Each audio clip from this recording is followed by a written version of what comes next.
In the words of the legendary Lou Gellerman, hello, dog fans, and welcome to the Sound the Siren podcast, because everything matters, including our main topic of tonight, Portal, and more Portal.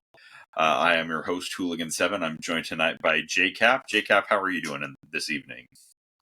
Doing well. Portal is alive and well, and everything's crazy as everyone expected, and even more so. Yes. But yeah, doing well. Player Portal, coaching Portal affected our friends across the state.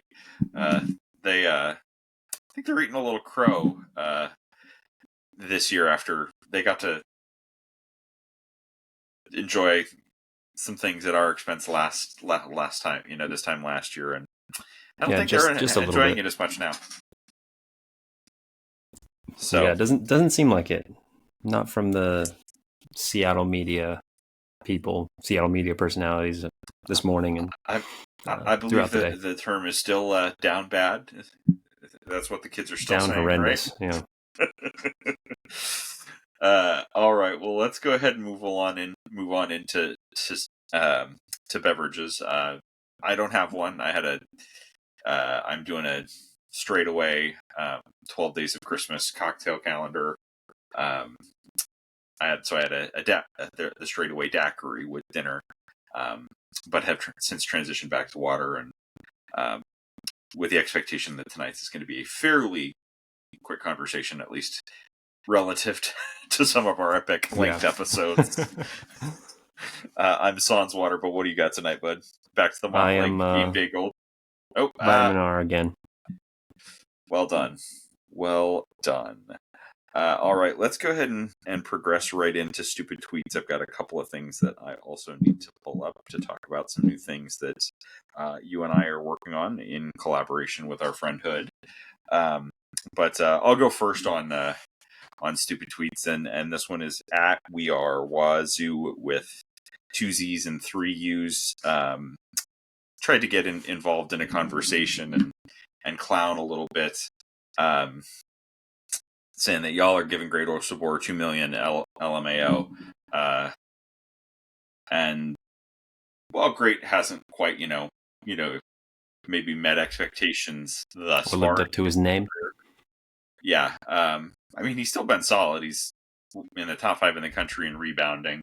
Yeah, and there is still time for this team to gel and make a run.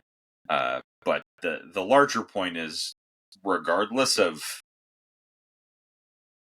the specific outcome of even a great season as a Husky,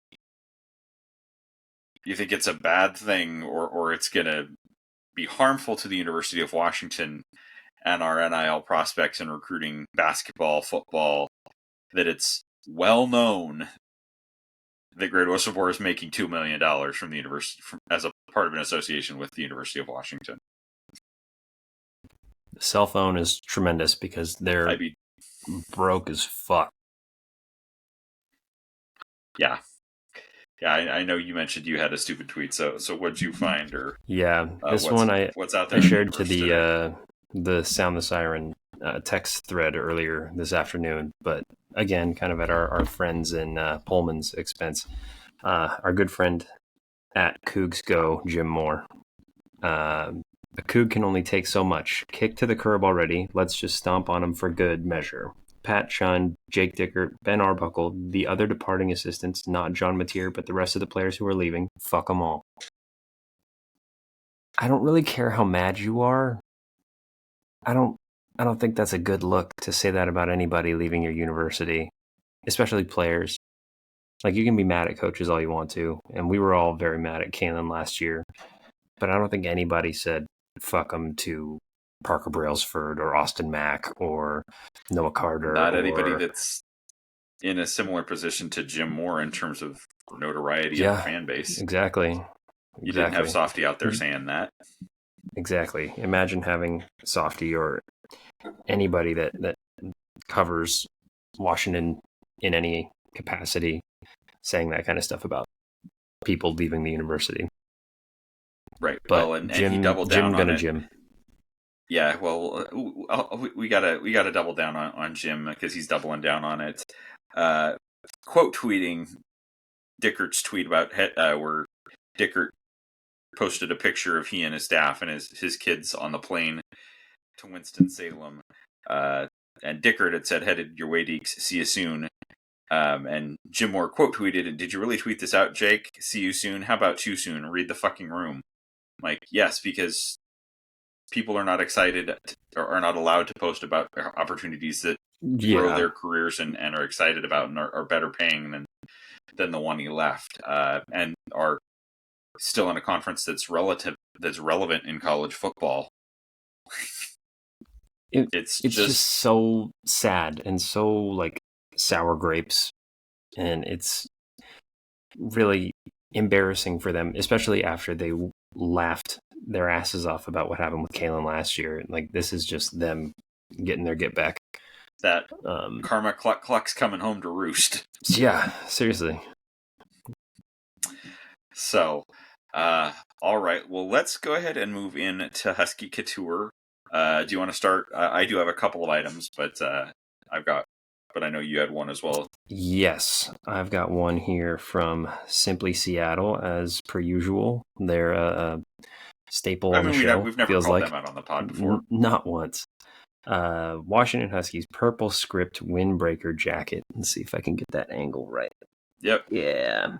Got that Arch Washington kind of classic look. That's nice. Yeah. So I'm first gonna go back to another frequent appearer on the pod, and I've got to go, with Home Field Apparel. I was disappointed that we weren't included in their drop a couple of weeks ago with the quarter zips. I'm a guy that loves a quarter zip sweater or a sweatshirt. Loves a quarter zip. But they did make up for it in their drop this week. They released 13 schools with knit sweaters. And we were included in that 13 schools with something that looks like that. And that is that's so sweet. The shoulder stripes are cool too. Yeah. Da Vinci didn't do better work than this. Yeah. Like, that's just, and it's like the chenille, I think it's called chenille patch, with texture in the lettering. It's just gorgeous. And then the other one, and I actually did see it on UW social media, but it's a boot company called Extra Tough. They make boat shoes. Oh, yeah, yeah. But those, particularly for those wet Saturdays at Husky Stadium, looks like they've got at least a good cushion for, stomping on the upper deck. I saw the UW football equipment team were posting those. Yeah. They gave them to the whole staff over there. Yeah, so that's what those look like. So those might be appearing on my feet sometime in the next few seasons. For sure.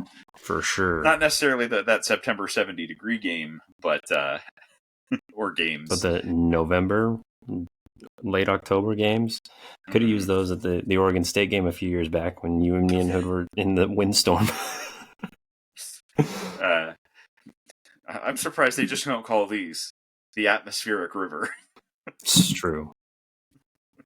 Speaking of, did you hear Kim Reynolds was asking Jed about that at the presser yesterday? What is an atmospheric river? I think he literally is the only one that still cares about whether it's like their football player. Like, yes, is it nice, but like, it's just such an overblown thing. Like, yeah, especially the way that he asked it too. It was like, what impact do you think this has on the transfer portal visitors you have when they're visiting during an atmospheric river? Because why does that matter? I guess it was probably when and we'll talk about the portal with, I believe it was probably when the wave of Jed's former players from Arizona were in town, I think. Yeah. But I mean, like, looking at, we'll talk about the kids that have committed already, but, I think Gary and Hatchett might be slightly familiar with Seattle weather. Just a touch. For some reason. This time of year, you get Carver Willis from Kansas State. I mean, it's truly balmy in the Midwest, the Plains region of the Midwest. And he's from Colorado, so I mean, he definitely doesn't know what that's like. And Ontario Thompson played at Iowa and Western Michigan. Smode Peppa from Utah. Again, this just we're really recruiting, top, kids that are used to a Hawaiian, temperature scale. I mean, Alex McLaughlin from Northern Arizona. Yeah, you hear Arizona and you think, oh, it's, warm and desert. It's like, no. Northern Arizona University is in Flagstaff. That is not Phoenix. That is not Tucson. The climate is different. Right. Very true. So let's talk about that. All floor is yours. What do you like so far from what you've seen from the staff in recruiting thus far, and particularly in the portal? Any concerns, and then certainly, what else are you looking for? Sure. Well, to start, I like that Jed said that he wanted to get bigger up front on both the offensive and defensive line, and is going out and doing it. I feel like we've had a couple coaches back to back now between Jimmy Lake and Kalen DeBoer who have talked about recruiting in a specific way and then not gone out and recruited in that specific way. And in Jimmy Lake's case, basically not recruit at all as head coach. So for Jed to come out after the Oregon game and even the game prior and say that we need to beef up on the offensive and defensive lines, and then actually go out and be proactive and get those guys in the first week of the portal is very encouraging. I like that we got a guy in Carver Willis that is experienced and a guy that earned all Big 12 honorable mention from the coaches this year. Smode Peppa is a guy that was a freshman All-American and a freshman All Pac-12 player. Obviously, he's a couple years removed from that and dealt with some injuries that led to him not not performing at the same level, but the potential and the talent is there, especially in a rotational type of sense with getting Javon Parker back and also getting Ontario Thompson, who is another guy that is extremely athletic, coming from Western Michigan. And I've heard a number of people talk about it before. I was just listening to Roman and Lars on the Locked On podcast about his punt blocking ability and that showing his explosion from a defensive tackle position to be able to block multiple punts on special teams. And we all know what a sore spot special teams was for us this season. So adding something like that to the team this year is going to be big. That's really the main focus for me. I mean, we all watched this team this year, and I don't think anybody would disagree that the biggest need going into the portal and going into high school recruiting for 25 and 26 was going to be the offensive line and the defensive line, especially transitioning from the spread out high octane offense of the Pac-12 into Big Ten football and conference play against teams like Michigan and Iowa. So coming out of the portal first week and securing 4 commitments on the offensive and defensive line and knowing that we're not done there is really big. The one thing that I am a little bit discouraged by is the recruitment of Wendell Moy from Arizona, who was very familiar, obviously, with the staff, had his best season as a collegiate player under this staff at Arizona, was scheduled to make a visit here this week and unfortunately committed to Tennessee earlier today. Would have liked to see Jed and Brendan Carroll be able to secure that commitment from a guy that they know very well and that they had playing at a very high level. But it's not like there's any shortage of players in the portal right now, especially on the offensive line to help fill and plug those holes. But overall, I feel pretty good. And I would say certainly at a guard spot. Like, I think I think certainly with the attrition that we experienced this year due to injury, like I'd love to see us land another tackle. And, I think Max played really, really well. And it sounds like he's going to get the start in the Sun Bowl. And I think that, particularly with hopefully, given health and with a full spring to work with the players on, like, I think that, Max can be a solid left tackle. I think, you're going to see Carver get a shot. I'd like to have one more experienced body at that spot just to have a solid 2 deep at tackle. But I certainly think with Garion's return, until proven otherwise, I'm like, I think I don't remember if I said it in one of the GCs, or like, until proven otherwise, I'm still gonna think that Paki Finau is gonna be a dude. And I think he's gonna get some run in the Sun Bowl, and he's got the kind of talent and potential that he could have one of those spots locked down as a redshirt freshman and be a 3 or 4 year starter. And we're and that's, then you're talking about Garion and Landon and Michael Watkins kind of fighting for that other guard. Justin Hilkema too. Yeah, Hilkema going to get a shot at tackle as well. And I think the Sun Bowl can be very informative for us as fans. Certainly, briefly to touch on Carver Willis, I've got to say a big shout out to our colleagues in the College Huddle, the Cocaine Willie podcast from K-State. Were nice enough to share some thoughts. Got some comments from a couple of them. This one was from Bob Trollsby. Saw that Carver was a real hard worker, developed tremendously over his time at K-State, and he was upset to see Carver leave, and then came on late as a player of value, got multiple starts as a true freshman, but struggled, but really has turned what had been some maybe underperformance into turned that around to be a real vocal leader of one of the best rushing attacks in K-State history, and that's a school that definitely has some history running the football. So that's definitely an encouraging thing. Briefly we haven't really talked about Alex McLaughlin. That guy is. It's a little harder to evaluate Alex to the same level because of the level of the competition, talent gap. Yeah, for sure. Talent gap, and he just wasn't on a very particularly good team. Certainly, right. in what I've been able to see and going back through I've looked at a couple of game highlights for NAU. Athleticism certainly jumps. He was an all-conference player. I believe he was a FCS All-American, maybe. Yeah, I don't remember last year. But so the talent in the frame is there, and certainly with Coach Richardson and Coach Sinceri, and particularly Coach Sinceri, like if they see, I've got trust. This isn't the previous staff, and what the hell are we doing in terms of our coaching on the back end.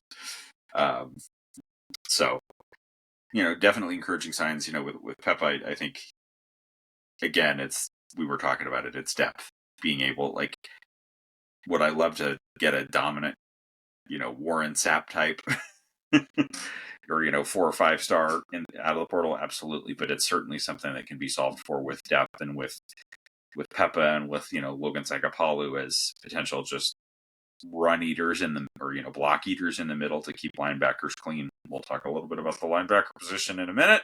And then certainly that athleticism that we talked about with Ontario Thompson, another guy that can really be disruptive, playing more of that 3-tech position, and honestly in certain situations I could also see him being used in a run set, maybe as that kind of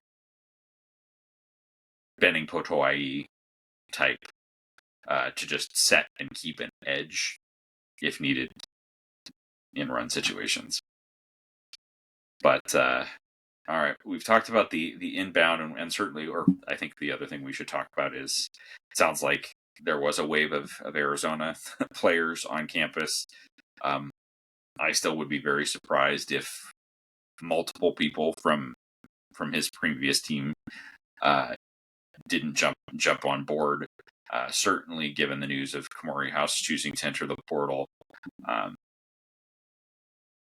pretty extensively, turns up the importance of getting Jacob Manu in the boat. Yeah, it becomes a must get. A must, and at least one more if you're going to lose Kamori.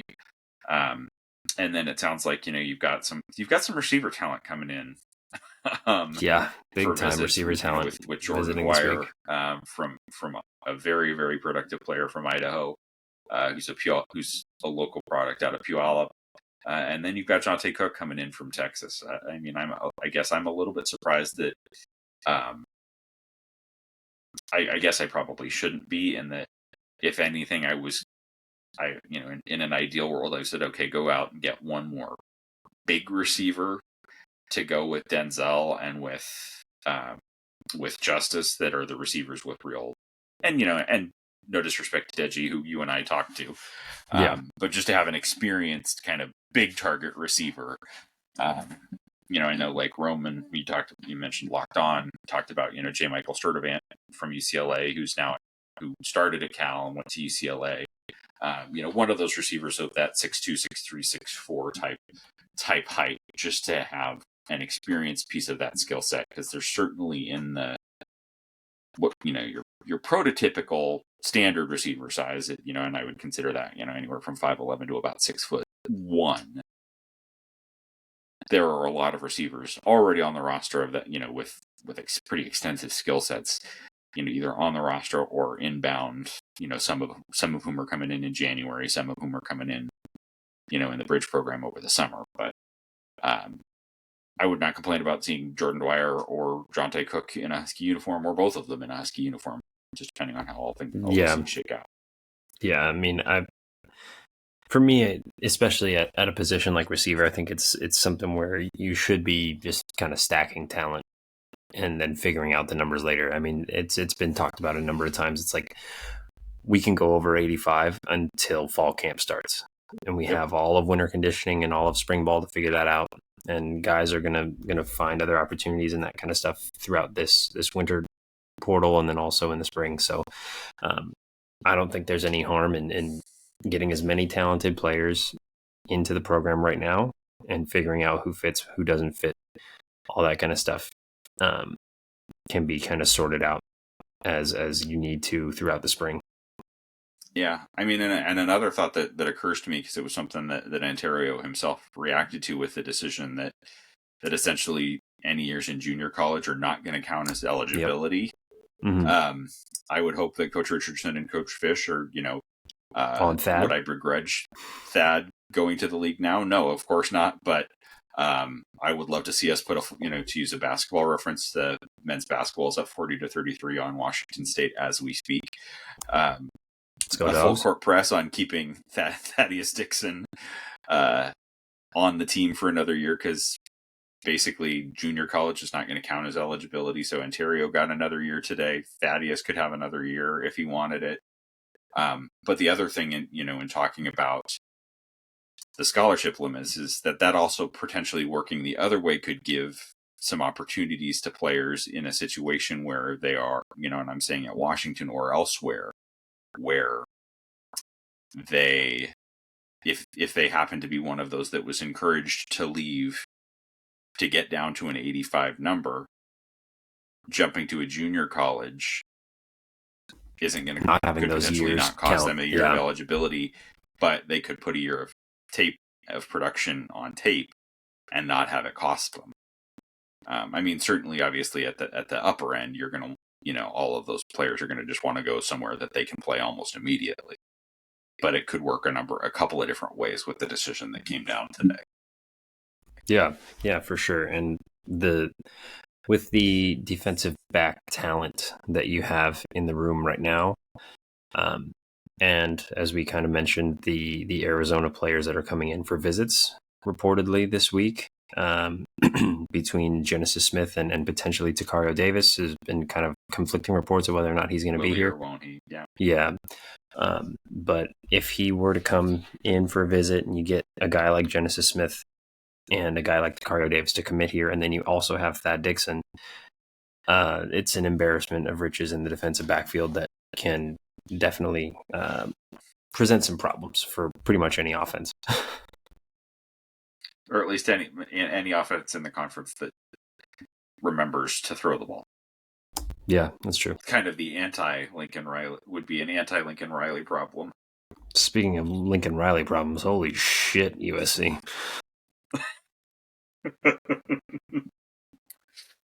Yeah, That's pretty rough down there. it is pretty rough. I happened to see somebody I think that Kamori played with in high school said, uh, quote tweeted Kamori's announcement of entering the portal by slide home or slide in, or I don't remember, but slide's a real appropriate word for most things going on at USC right now. True. The trajectory is not upward. No, not at all. And I mean, when your best players in the Branch brothers hit the portal, you know that something's going on there. And I mean, they lost, Deuce Kyron Hudson and Miller Moss and Deuce Robinson. It's just everybody is leaving that program. Amos, I can't remember his last name, but there's a number of guys getting out of there, and I'm very interested to see how that shakes out for USC this season. Yeah. Yep. Can't say that I hope that they get it figured out and turn it around, because the longer SC's down, the more we can take advantage. Yep, absolutely. While we're on this subject, I think it does. Kamori, thank you for the efforts while you were here, but yep. The bigger announcement that came out today, and somebody that I want to spend a little bit more time talking about, just saying thank you for his dedication and effort and everything that he's given to the program, is Elijah Jackson. EJ. Not just because of, he's got a couple plays that will. I said it. I posted it, from our pod account on Instagram, to his announcement, saying thank you, and that he's got a couple plays that will forever live in Husky lore. Obviously, the tip to seal the trip to the national championship game is a play that will absolutely live forever. And the game was nowhere near as important, but chasing down a kick returner against Northwestern, that is, Elijah Jackson is a dog of dogs. Yep, 100%. And going through all of the coaching changes and his dedication and effort. So EJ, thank you, and certainly big time. We wish you nothing but the best at the next stop, and hope that you ball out and we see playing in the league in future years. Yeah, for sure.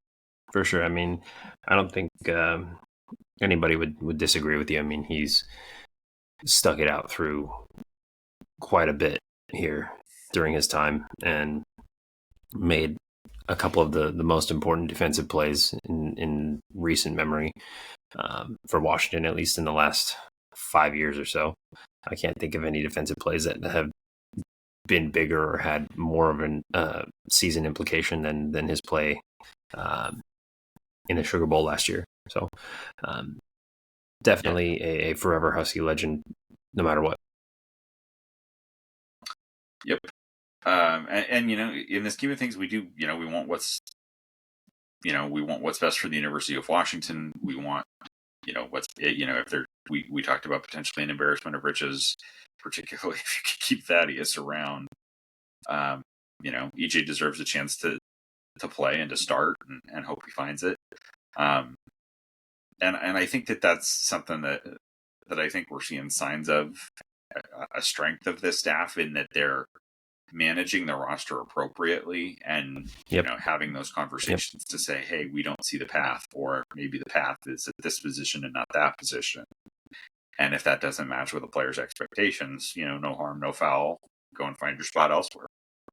Yeah, and to kind of echo that, I mean, I think it's really cool of Jed to say, in, I think it wasn't this presser, but the one immediately previous, that bowl games are about celebrating the season that you just had, not about necessarily propelling you into the next season, which it can be used for that too. But anybody that enters the portal that wishes to is still welcome to play for Washington in this game.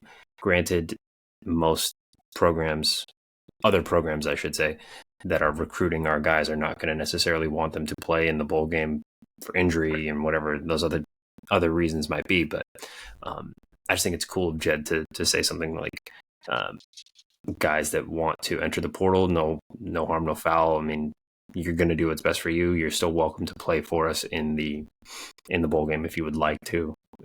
Is something that I really respect out of Jed. Yeah, no, absolutely. I agree. And I think that there's also opportunities for certain players in that it's an opportunity, like, in places where if somebody departs and isn't going to play, it can give an opportunity for somebody that may be in the portal anyway to get a chance to play and put a little more on tape for a future landing spot. Certainly, obviously, I think, the coaches in their decision making in certain situations are going to put players on the field that are part of their future plans.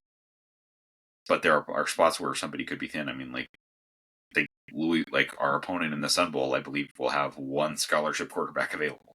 Yeah. So, going to be and I think, I do think it will be interesting to see what changes going forward, because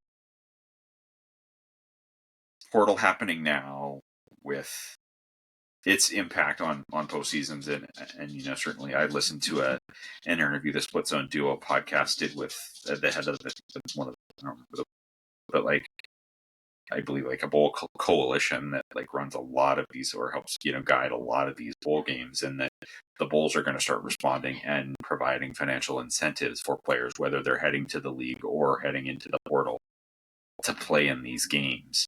I certainly think that like the portal window should move. It's going to be interesting because there's academic calendar impact as well, and I think one of the things that the NCAA or whatever body is going to try and govern college football should look at is, to participate in spring practice, does somebody need to be enrolled on January 5th? Or can they take a quarter or a semester off, still participate in it? I mean, I honestly, here's my wild idea. Like, I think for athletes, like for every quarter that they are, or for every season and academic year that they are a part of an athletic program, I think they should get basically like for fall, there should be a lower credit requirement. But the universities and the colleges should, in a non-peak time for their sport, give a quarter or a semester of where it's like you have minimal responsibilities. So like that a football player could take 15 credits in the summer, still be doing summer workouts, but then when it's in season, they could go down to 5 credits, or winter conditioning or spring ball. Like particularly with football. Yeah, the association between academic and athletic and student athletes is growing farther and farther apart. And I think this is a way you could establish the tie, but do it right and serve both the athletes' interest in terms of them getting their education long term, and not necessarily, and would give you a lot, and would work out better for the athletes. It would work out better for the programs. It would work out better for bowl games, to just not have that same pressure of like, hey, you've got to find your landing spot right now so that you can be in there for spring ball and go in and take 15. Like, I mean, it was a reason that a number of players stayed at Arizona last year. It was because school had already started when the coaching change happened. Yeah, I mean, there's so many different moving parts to this whole situation that you have to kind of get creative in finding a solution to everything, because it doesn't make sense to have the portal before all the bowl games. And we saw Marshall pull out of their bowl game because they didn't have enough players, didn't have enough guys that could actually suit up and play their bowl game. And at the same time, you do want to give these guys the opportunity to make it in time for spring ball. So you have to find some sort of creative solution to allow players to both participate in spring ball at their next stop and also stick around through bowl season, in order to preserve the bowl schedule, and then also the quality of product. I mentioned this in one of the other GCs earlier this week, is that for a quality of product, or from a quality of product standpoint, in the following season, you have to allow these guys to get in for spring ball. It doesn't make sense to penalize guys by not allowing them to participate in spring ball just to preserve the bowls. So you have to find some sort of way to mesh those two ideas and give them their opportunity to participate, and then also keep them involved in their team's season through their last game.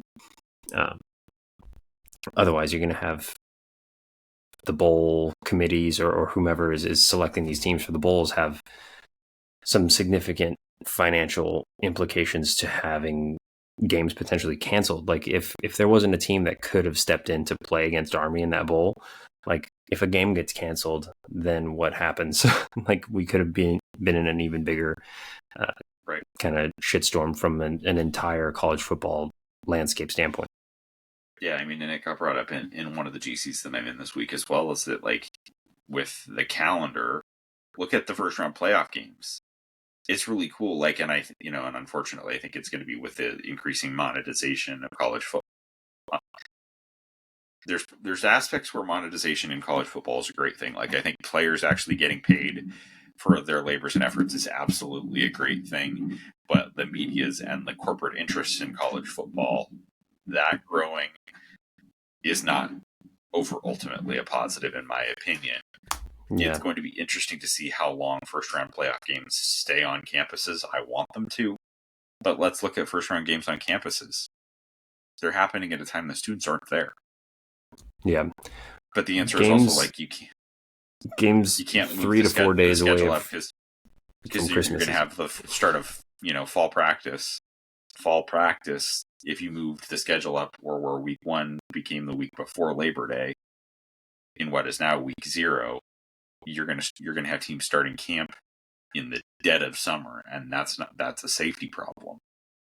Yeah, no, there are just so many moving parts, and they try to change too many things too quickly, I feel like, in an effort to expand the playoff for monetization purposes.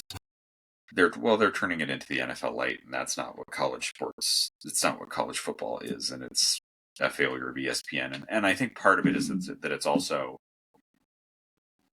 the NCAA, much like the Pac-12,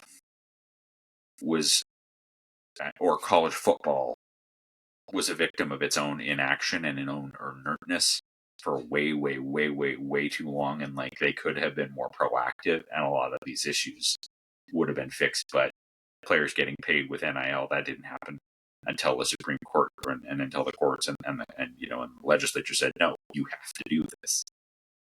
Yeah. And so the reticence to be on the front foot makes it a lot harder for players, makes it a lot harder for fans, and ultimately it could have a significant impact on the long-term well-being of the sport. But we've gotten a little way a ways afield, but bringing it back to Washington, any key spots that you're, certainly, we talked about linebacker for the next, 10 to 11 days of the portal window. What are you looking for? Well, if we look at what we're losing in the portal right now, we lost Khalid Tafai, we lost, unfortunately, Kamori House, EJ, who we talked about. We're losing some younger guys out of the defensive backfield. What I think we need to replenish a little bit is some of our defensive backfield players. Obviously, we're losing Cam Broussard, Cam Fabiculan, potentially Thad. This is kind of up in the air now. We were definitely going to lose Thad, but now there's potential for him to come back. So that might be a little different. But I mean, we're I think we're looking at defensive backfield, and then even more on the offensive line. Whether it be at guard or at tackle, I would like to get one more tackle. You already mentioned it before. I think there are definitely some in-house solutions if we have to at guard, more so than there are at tackle. So I think it's a much more pressing need to go out and get a tackle than it is to get a guard. Wendell Moy would obviously have been a good stopgap. I mean, and for familiarity purposes, been great this season, but obviously that's off the table now. But I would rather have another experienced tackle on the roster more so than going out and finding a new guard. From a defensive line standpoint, I think we need 1 to 2 more on the defensive line. And then obviously linebacker, we talked about it a little bit already. Jacob Manu becomes a must get, who of the guys that are out there right now, I feel the most confident in, just because he is so familiar with this staff and he's coming off an injury. I don't know how other staffs are going to feel about that, but our staff, who is still in the process of instilling their culture throughout the entire team and that kind of thing, Jacob Manu, I feel like is the guy that I'm most confident about reeling in at this point. But there are some other guys out there that could definitely come in and help. But yeah, I think we're looking at one more on the offensive line, preferably tackle, 1 to 2 linebackers. Well, definitely 2 linebackers, counting Jacob Manu. 1 to 2 more defensive tackles, and then a corner and a safety would be ideally what we get in the next 2 weeks. Yep, agreed. The other spot that'll be interesting is, again, and we'll talk about it. I think in this could be one that's post spring. And wide receiver. Forgot. Receiver, but also we talked about it a little bit on the previous episode, but quarterback. Yeah. Mm-hmm. Now, obviously, it's a different conversation because you're not going to be talking to somebody about, hey, you've got an opportunity to come in and start at the University of Washington. Demond Williams is the start. Right. Period. Point blank. Thank you very much. But if you can get an experienced guy to just in case something happens, and this is no disrespect to Sheikh Kuykendall or certainly to Dash Beerley or Keeney, but just to have another experienced voice in that room. Yeah, 100%. With everything that Jed has said, whereas it's like he's been in 2025 mode for a month and a half, for 2 months now. If that's the case, you got to win 8 to 9 games in 2025. Otherwise, it's like you're just you keep punching the ball down the road. Exactly. So, and at quarterback, you can't necessarily go into the season with Demond, Shea, and 2 true freshmen. Right. I would like to see us get one more guy that has at least some playing and starting experience at whatever level it might be. Just somebody who has experience in game in those kinds of situations to be able to come in if something were to happen in an injury situation that you need an experienced player to come in. Yep. So yeah, I'd agree with that there. And then also, like, I know we have had Kate Eldridge come in on a visit, so it seems like they are at least looking at another tight end. That's another position that I forgot to mention, but definitely some guys out there. Jackson Bowers would be at or near the top of the list. Yeah, at the position right now. So I guess 1 tight end, 1 receiver, 2 linebackers, tackle, quarterback. Yeah. 2 defensive linemen. A little bit. We'll take one of those. Yeah, exactly. We're still at a little bit of a, hey, we'll take a little bit of everything. Yeah. Running back is really probably the only spot that's likely not, and even there I could be like, hey, a change of pace guy, just so you to put the, like. I mean, we have the change of pace guy on the roster, I feel like, right now in Jordan Washington. 2 of them. I mean, yeah, it's just, again, like, I just would like one more experience. Like, they'll play 3 or 4 guys. Yeah, Like, quarterback they'll do that. and running back, I feel like, are the two of all the positions we listed that you can really address in spring. Yeah. Right now, I feel like the one more tackle and the defensive linemen and the linebackers are the most pressing need to get right now. Yep. Even potentially wide receiver you could address in the spring. I don't want to address it in the spring, but Agreed. I would say in terms of pecking order, it's linebacker. It wouldn't have been linebacker if Kamori didn't enter. But right now, with Kamori entering, I think linebacker's number one, offensive tackle, and then two more on the defensive line would be in order how I would rank those right now. Agreed. And I could even see a scenario where you pick one defensive lineman now and you could pick up one in the spring. Yeah. Offensive lineman needs to happen now because we didn't have two functioning offensive lines for spring ball last year. And like, you're not going to, we saw it on the field this fall. Right. You have to have at least spring ball together to work together as a potential to build some of the cohesion in that unit. It's very upsetting and telling that we didn't have a consistent starting five throughout the entire season. We were still going into the Oregon game curious who our starting five was going to be on the offensive line. Granted, Max was injured, but other than that, like, we still didn't know who our starting five were going to be on the offensive line at any point during the season. So I think that just kind of emphasizes and echoes the point that you're making, that we need to have a full complement of offensive linemen available for spring practices in order to make that determination going into the season, more so than we're just going to keep rotating guys within games and then changing our starting lineup every week to figure out who our best five are going to be. I would very much like to have our offensive line solidified by ideally week 1, but week 2 or 3 at the very latest, and then roll with that throughout the rest of the season. Absolutely.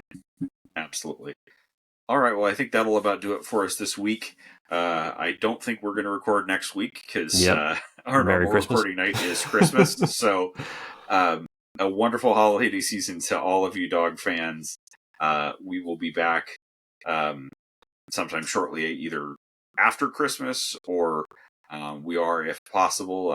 I'm going to be working on some technical challenges that we're having. We are hoping actually to do a live stream watch along of the Sun Bowl. Hopefully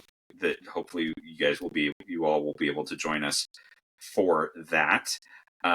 We are also now live on Substack. We will be posting there very soon. JCAP Hood and I are going to start with a little deeper dive, and I'll give you some more of our thoughts on the quarterbacks and running backs. It's past 10 o'clock. I lose the ability to speak the English language. But we'll hear some of our thoughts on quarterbacks and running backs. So the offensive backfield to start our new Substack. But thanks for listening. Go Dogs. Go Dogs.